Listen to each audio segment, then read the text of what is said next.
Welcome back into another edition of the Arrowhead Pride Rapid Reaction Show. I am Steven Serda, joined as always by my guy Rocky Magaña, Kramer Sansa in the background, helping us keep this thing moving this evening. The NFL regular season is in the books for the Kansas City Chiefs. They improved to 11-6 on the season with a preseason win over the Los Angeles Chargers, 13-12 over Easton Stick and Company. And we don't really have a lot of thoughts on this game. I'm going to be totally honest. We're going to keep it kind of tight tonight and quick, just kind of discuss some playoff scenarios, highlight some things that we took away from the Chiefs Week 18 game. Obviously, some injuries that we probably need to talk about and some things that we need to highlight. But Rocky, Chiefs get a win, and it was nice to finally kick back and not really be frustrated about anything when it comes to the Kansas City Chiefs. I was on pins and needles during this game. Nail biter down to the end. Mizzou's finest coming through with the late drive to give the Chiefs their 11th victory of the season. I don't know what you're talking about, Steven. I was stressed from the get-go. They beat a guy named Easton Stick, and up until today, I thought Easton Stick was the name of a baseball bat and not an actual human being. But turns out I'm wrong. He kind of plays quarterback-ish for a really bad football team. And the Chiefs backups came in and played well enough to beat a really bad football team today. And it's good because it's good to end the season on a high note. It's good to end the season with players slapping Chris Jones's helmet because he just hit a half-court shot to win $1 million or whatever he did today.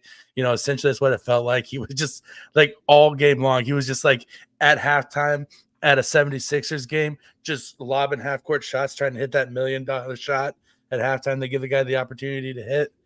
And, yeah, it's good vibes all around. You know, this is my back-to-back week of me having good vibes all around, Steven. If I'm not careful, I may lose my reputation of being a negative Nancy. So I do think there's a little concern with that because this team that has given us so much anxiety this season and so much frustration, back-to-back wins, had to get to the postseason, like that makes you feel pretty good, even though, you know, nobody important played today and you're going against a Chargers team that is so injured this season that their starting lineup is literally a preseason lineup. Like that's what they're fielding on a weekly basis at this point. So yeah, 13-12 win, week 18, great, improved the record, didn't do anything for you. And you know, you still feel good about it headed into the playoffs. But you mentioned Chris Jones, and that was the biggest thing that I think anybody should take away from this game is that, like, yeah, he had to play into the second half. You don't love that, but he was getting there in the first half. Just Easton Stick is a little slippery. It's got little legs on him, and he kept sliding away from Chris Jones. And he finally pulls it off. And I think this is the biggest thing. What we're seeing right now on the live stream, Rocky, is the way this team celebrated that Chris Jones sack, as if everybody on the team just hit a $1.25 million bonus. Like, I think that just says a lot about where the Chiefs' heads are right now, headed into the postseason, that everybody's rallying, everybody's coming together. It has been ugly. It has been hard to watch. It has been extremely frustrating for most of the season. But at least it seems like they're in a good spot mentally ahead of the postseason. And Chris Jones hitting that incentive, like, everyone in the locker room knew Chris Jones was going to hit that incentive today, no matter what. And everybody was waiting to celebrate and go insane as soon as he did. So that was the coolest thing from this game by far, just to see everybody celebrate and go nuts as soon as Chris Jones finally gets that sack in the third quarter, finally puts him over double digits, hits that $1.25 million incentive, and gets a nice little bonus to wrap up the season. And what we hope isn't Chris Jones' final year in Kansas City, but it's very possible that could be his final year in Kansas City. 100% could be his final year in Kansas City. And it's just, I mean, if he's looking for the money that he was looking for last year, it will be his final year in Kansas City. Will he get that money on the open market? It remains to be seen, right? But it was awesome to see everybody so stoked for him. If I'm being honest on that sack, it did look, and the person who brought this to mind was in our group chat over here on Arrowhead Pride, our own Jared Sapp mentioned, looked a little bit like Michael Strahan's record-setting sack against Brett Favre, where he kind of got through the line pretty easily, and then when he got in the face of the quarterback, The quarterback just kind of gave himself up. I'm not hating on it. I don't care. He could have walked up to Easton Stick before the drive and said, "Bro, just go down. I'll buy you a Tesla." I don't care. You got $1.5 million on the line. Sure, throw 150K and buy the dude a Tesla truck for all I care, right? It's a good business investment at that point. But just seeing everybody so stoked and so excited for him, it's a feel-good moment. I think we do got to acknowledge that there were a couple other feel-good moments that we could have had that we didn't get because players and coaches opted to have them rest. Travis Kelce's 1,000-yard season streak did come to an end today. RIP. He had a great run. But he didn't hit 1,000 yards this year for the first time in 8 seasons. And then Isaiah Pacheco just missed out on his 1,000 yards.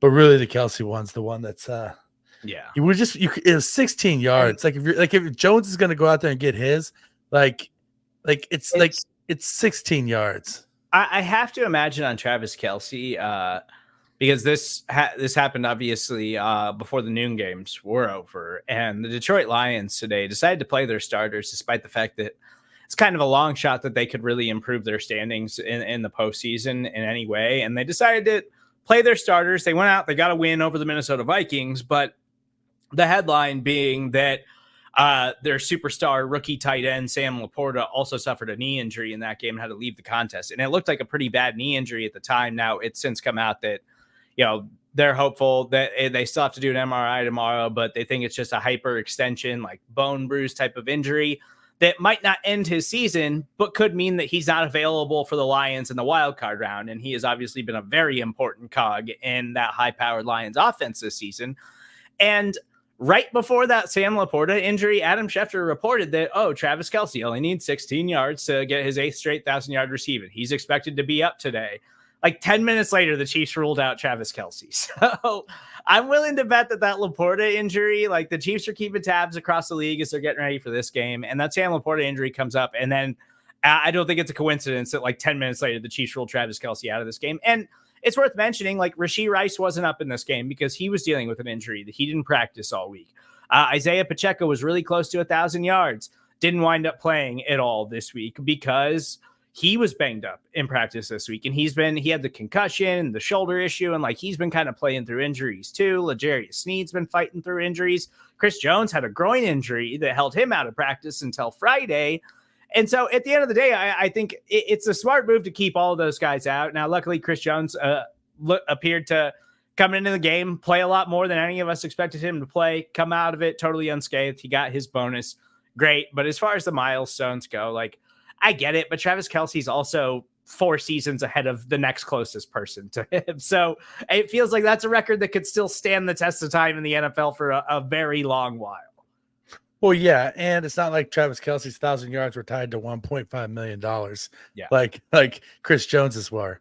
It was just like you said, it's just stats. It's all vanity at that point. Stats are great. You love to have them, but at the end of the day, you play to win the game and you play to win championships, right? And so resting the guys, getting the team that mini bye week and get as many guys healthy and rested up as possible in the long run is the smart thing to do. Because like you said, you saw Sam Laporta get injured. You saw AJ Brown get hurt today for the Eagles. And then you saw on the Chiefs.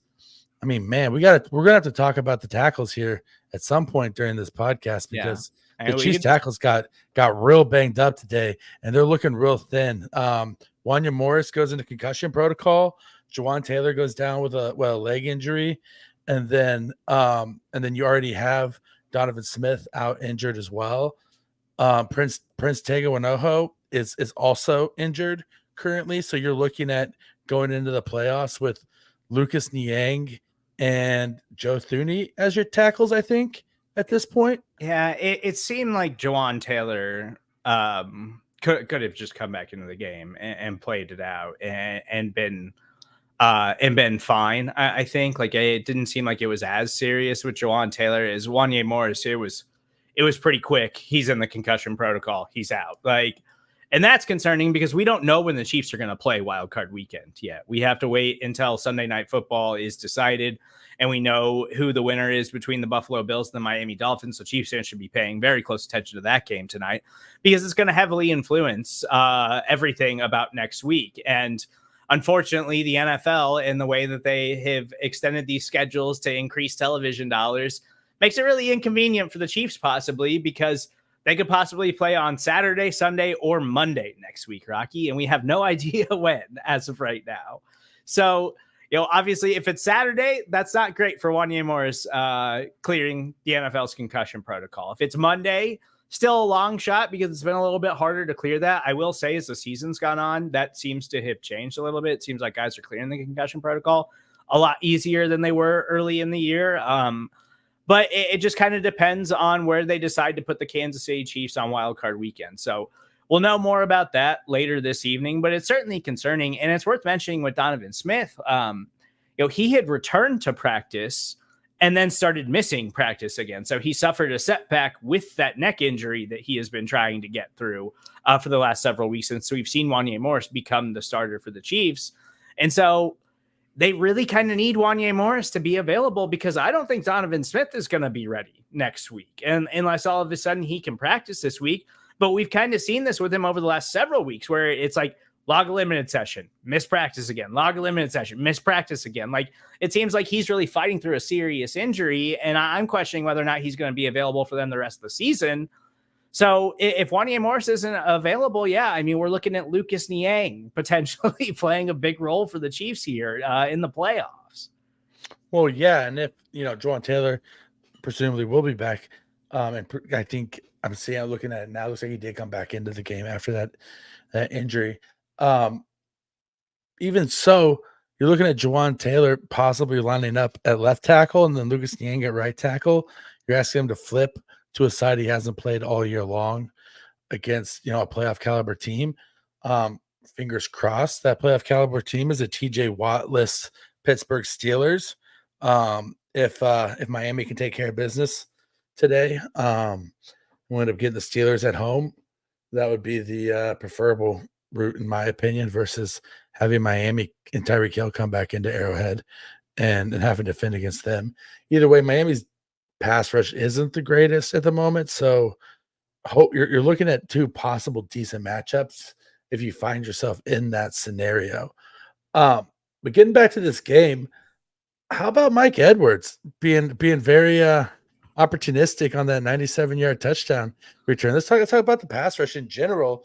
It wasn't just Chris Jones lighting people up. Charles Omenihu had a really good game in the snaps that he played. BJ Thompson, in his first action ever, he looked pretty good. I thought on the whole, the Chiefs defensive line looked really good in this game and really kind of blew up. I know that they're hurt and I know they're injured, but really blew up the Chargers starting offensive line. It's Malik Herring had some nice plays out there today. Felix and DK Uzama had a couple of nice plays, and I know Chiefs fans were eager to see him. When you watch him, and I was trying to pay close attention to him because he's a first-round pick that we just haven't seen very much of this season. Like, he looks like he's not there yet. Like, he looks like he's still a developmental player for the Chiefs. But when he flashes, you can see like why the Chiefs had him so high on their board, why they decided to take him with the final pick of the first round. And that's all you really want to see in a Week 18 matchup. Like, does he look like he can dominate against these guys? Because he's basically playing against a bunch of backups. And I thought he looked pretty good. Like, he made some plays and had some opportunities there. And to highlight, like, I thought the Chiefs pass rush and really the defense as a whole was just really laying some hits on Sunday. Like, Chris Jones, just to further highlight, like, how hard he was going to try to get that sack. According to Next Gen Stats, he recorded 12 pressures on his 31 pass rushes. That's tied for the most pressures in a game by any pass rusher this season. And so Chris Jones was really getting after Easton Stick. And it took him till the third quarter, but he finally did. But yeah, I agree with you. Like, I think there's a lot of positives to take away in this matchup about the Chiefs' overall depth and what we saw from the pass rush up front and what we saw from the secondary. Like, we still saw some familiar names out there. Like, these aren't guys that have just been on the bench all season long. Like, they're guys that are getting reps. They're just not guys that are playing, 70 to 90% of the snaps on a weekly basis. Like, they're rotational players. And so to see them get out there and get a ton of work, they looked really good for the most part. I mean, they didn't allow a touchdown. And when the Chargers did get into the red zone, the defense put the clamps on them and held them to field goals every single time they did it. Yeah. And I mean, you want to talk about like, it's a week 18, quote unquote, meaningless game. In the second half, the Chiefs secondary, good Lord, they were like knocking the Holy Spirit out of people, every time they caught the ball. They were laying the wood, bringing the head stick, whatever you want to call it, the Chiefs secondary was really just going for it, and they weren't letting up. They were hitting people the moment they caught the ball. They were clean hits. I mean, they looked great. And going back to Felix Anudike-Uzomah for a moment, he is still a work in progress. Our own Nate Christensen, I think, said on Twitter, he said, I agree with him. His pass rush plan looks good. He just got to get stronger. He needs to put some weight on. He doesn't have the functional strength to win in the NFL at this point. He looked good in run defense, though. His get off needs a little bit of work on his timing. He needs to get off a little bit quicker. But all in all, I thought he looked really good. I thought that the linebackers even looked really good in this game. I thought on the whole, like, pretty much anybody who played for the Chiefs defense just really kind of stepped in and played their part and did their role. And Joshua Williams had a couple of penalties, but him and Jalen Watson were pretty much locking guys down on the outside and made a lot of really good defensive plays in this game. And that was great to see from them. And I know the Chargers wide receivers they had out there today weren't, necessarily the elite type of guys that you're going to go up against in the postseason or anything. But like, Joshua Palmer is a nice NFL wide receiver who has really made some plays this season. Obviously, Easton Stick throwing him the ball, but it was just nice to see those guys become those full-time players, because we've seen them rotate in and out a lot this season. And we obviously know Trent McDuffie and L'Jarius Sneed are the key guys in that secondary. But Jalen Watson and Joshua Williams are nice cornerbacks for the Chiefs.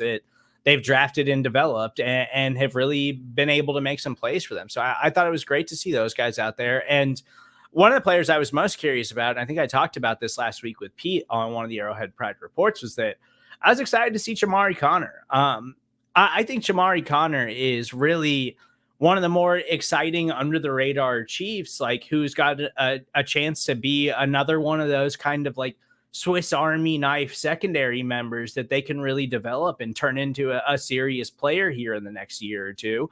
And we've seen him flash that potential all throughout the season in a really limited sample size on the defensive side of the ball. And he leaves today's game with what I expect is a concussion, like, just absolutely just turns into a missile and hit the Chargers player so hard that I think he concussed himself and then got up really wobbly. And like, it was pretty apparent, like, oh no, he needs to go get checked on. But like, just that kind of attitude is what we saw from them all day. Like, everybody in that secondary, and it's one of my favorite parts about this Chiefs defense, Rocky, is that nobody in that secondary is afraid to go lay a hit on a dude. They are all willing to go lay you out. And you see it on a weekly basis. And I feel like it's one of those things that we kind of forget about too. But everybody in that secondary is good at tackling. Everybody wants to go hit somebody. And Jamari Conner did it so well today that he hurt himself in the process. Oh my God, Jamari Conner was like just a downhill bullet, and you're right. He did hurt himself in the process, but he is one of those guys that he's also an excellent special teamer, right? And so he's one of those guys that seeks out contact. He's a leader in the locker room in college, and he's just one of those guys that's like, any coach you talk to about Jamari Conner, one of the first things they say is how much he loves playing football. Like, he's just one of those guys who just loves playing football. And you get a team full of those guys, especially on defense, and you start to develop a mentality and an attitude, which is where you get a secondary that's not afraid to seek out contact. You see a lot of top flight cornerbacks in this league, and a lot of them are jumping routes. A lot of them are good at defending the pass, maybe creating turnovers, but they're not going to step up and run defense. They're not going to make a wide receiver think twice about going over the middle, right? And the good thing about the Chiefs defense is they're hard hitters, but they're clean hitters. Like, you don't see any of our guys, developing a reputation as headhunters or leading with their helmets or anything like that. they're out there, they're doing it the right way, and they're just giving it everything they got, and they're going after it. And also, just want to mention one other highlight on the defense this week is rookie Cam Jones in his first, start of his career comes out and gets 12 tackles, leads the team in tackles in this game. A guy who's seen very limited work prior to today comes out, gets tons of snaps, is called upon to step up in a big way, and does so. And so, hats off to Cam Jones for his big day. One interesting thing that I looked up, I just saw it when you mentioned Chris Jones's 33% pass rush win rate today. That resulted in one tackle. He was very single-mindedly in every single snap. He had no interest in run defense today. His only tackle was a sack. I noticed that on a few plays where it was like obvious handoffs or like clear setup, quick screen to the outside or something like that. Like plays where Chris Jones has no opportunity to sack the quarterback. He just kind of stood up and just was standing there hanging out. Like if it hadn't been for those plays, I'm not getting hurt on a run play. Like if I'm going to get hurt, it's going to be for that $1 million. 100%. If it hadn't been for those screen passes and those run plays, he probably would have had an 85% pass rush win rate today. Yeah. He was very, very single-minded in his approach to playing football this afternoon, as he should have been. Yeah, I do. There's a lot of things to feel good about in this Chiefs performance, even in kind of meaningless game. But it's also worth mentioning wide receiver Justin Ross left the game with a hamstring injury. Kind of a bummer for a player we were hoping to see something out of this season. Obviously, it hasn't gone the way he would have liked it, and maybe not the way the Chiefs would have liked it. He did make a couple of catches from Blaine Gabbert, but winds up leaving the game with a hamstring injury. Mecole Hardman had some nice plays. Despite the fact that Blaine Gabbert's interception was a play where Mecole Hardman just totally gave up on the route midway through for some reason. But other than that, when he did actually catch the ball, like he made a few plays and looked nice for the Chiefs, which, he could wind up being a difference maker for them. Possibly he could wind up being a guy that has a bigger role in the playoffs than we really anticipate right now, because we don't know if Kadarius Toney's going to play, or even if he is healthy, we don't know how much he's actually going to be on the field because of how negative an impact he has generally had when he's been in the offense this season. So it was just nice to see Mecole Hardman get back into the mix and get those opportunities on Sunday, because I do think he's going to wind up having a bigger role than all of us probably think as we head into the playoffs. Oh my gosh. Yeah. You don't want to see him stop on a route like he did. That kind of sucked. But end of the day, with 6 catches for 77 yards is a decent day. I feel like he was the best wide receiver on the field for the Chiefs by a wide margin, with the most experience. So he was heavily game planned. He probably knows the offense better than most of the guys that were out there today. But also you had the feeling that they were trying to knock the rust off for the playoffs a little bit with Mecole. He hasn't had a lot of snaps. He's been injured. He's healthy now. And with them probably putting Toney on ice a little bit, they need another guy who has some speed, who could be a playmaker, right? You got to have a guy to give a jet sweep to. You got to have a guy you can throw a wide receiver screen to. You got to have a guy who can stretch the field. And obviously, if they're dialing back MVS and Toney's opportunities, as they rightly should, then you got to have somebody else to step up that you're going to throw those plays to. And Mecole Hardman's the obvious choice. Is he the best choice? Maybe not. There were some concentration drops today. It wasn't all sunshine and rainbows from Mecole Hardman out there. He wasn't some superstar, but he was. I mean, he was who we expect him to be. Like he was Mecole Hardman. He was Mecole Hardman today. Like he is who you think he is at this point in his career. You know exactly who Mecole Hardman is, and to his credit, Mecole Hardman is himself. He is truly himself at every aspect. He did have a couple of nice plays where I think, and some of that was just like him, like being juiced up to be back out there. Like he did have one where a Chargers defender was draped all over him and he had to fight him for the football. And then, he tried to fight through tackles and pick up extra yardage. Like that's the kind of stuff you want to see from him, because I don't think it's the kind of plays that you can always rely on Kadarius Toney to make.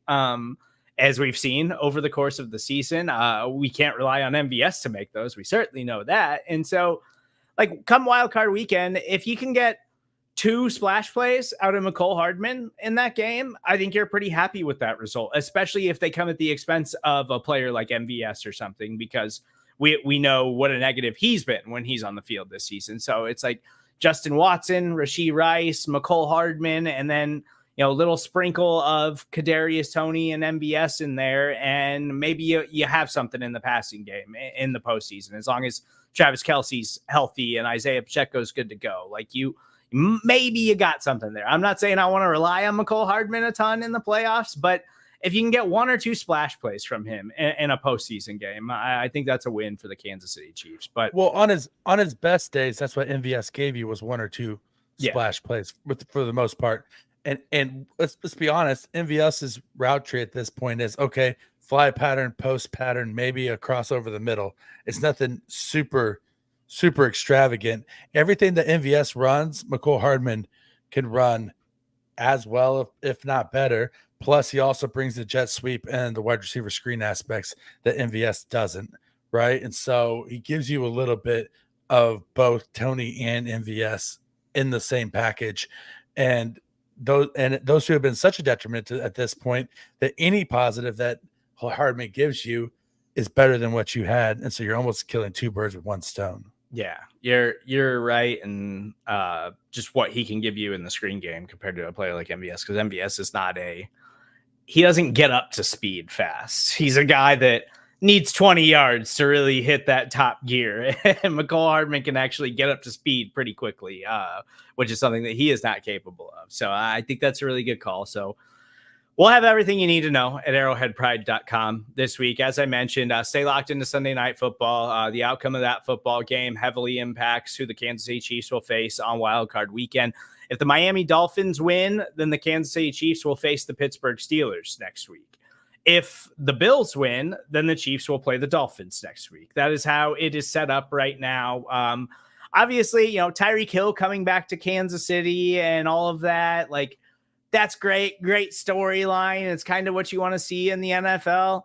But give me the Pittsburgh Steelers. I want to win in advance. That's all I care about. So the easiest path to an AFC championship game is all that really matters for me when it comes to the Chiefs. I don't care about storylines. I don't care about talking points. Let's just survive in advance and get to another AFC championship game. I'll take Mason Rudolph and George Pickens over TJ Watt suffered an injury today. And TJ Watt suffered an injury against Tua, Jalen Waddle, and Tyreek Hill. And I'll take Mike Tomlin as a head coach and their offensive play calling versus Mike McDaniels any day too. So it's the Dolphins are the much scarier team, even though they're a warm weather team coming to a cold environment.